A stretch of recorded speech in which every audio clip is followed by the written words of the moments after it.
intravena, ada yang diberikan melalui infus, ada yang diberikan langsung melalui injeksi bolus ya. Pemberian infus disebut infus intermittent, kalau injeksi IV intermittent, kalau langsung injeksi disebut IV bolus.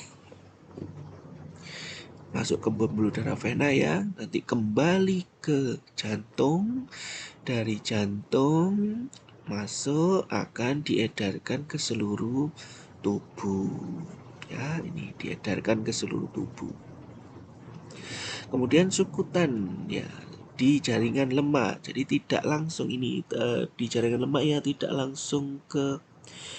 langsung ke pembuluh darah, jadi akan terjadi efek depo yang relatif lebih pendek ya, kalau misalnya kita ibaratkan ya, masuk ke pembuluh darah vena, kembali ke jantung, diedarkan ke seluruh tubuh.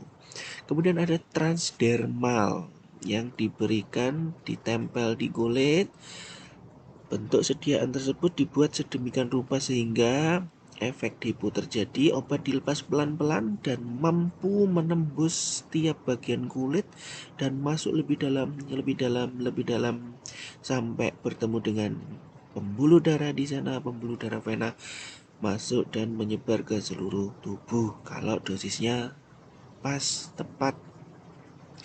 Kalau efek lokal diberikan secara topikal, ditempel di kulit, misalnya koyo ya, koyo cabe ya, digunakan untuk mengurangi rasa nyeri pada daerah setempat ya. Obat yang diberikan terkandung dalam sediaan koyo tadi cukup untuk bekerja secara lokal di area otot di situ saja, jadi tidak sampai diabsorpsi masuk ke pembuluh darah sistemik.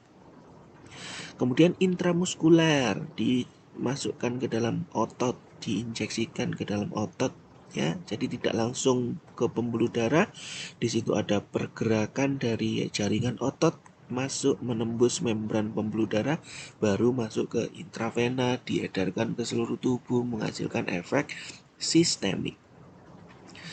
Peroral tentunya harus kalian tinjau, obat dimasukkan ke peroral ya.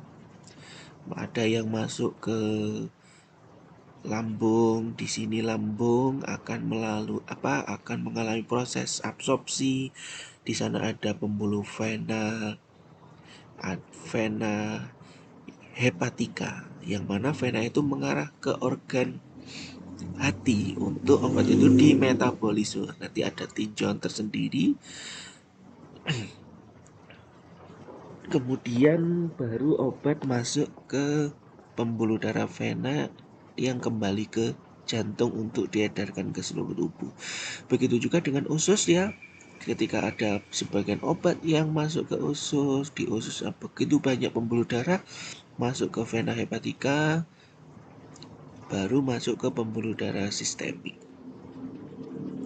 Rektal ya, di rektal juga ada pembuluh darah yang siap menyerap obat yang sudah siap untuk diabsorpsi. Tentunya kalian harus paham, obat siap diabsorpsi harus dalam bentuk terlarut molekuler.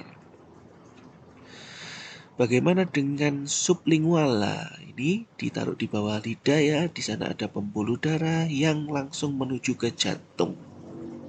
Pembuluh darah vena yang langsung menuju ke jantung untuk diedarkan ke seluruh tubuh. Atau jika ada obat-obat yang bekerja langsung ke jantung, maka pemberian sublingual diperlukan.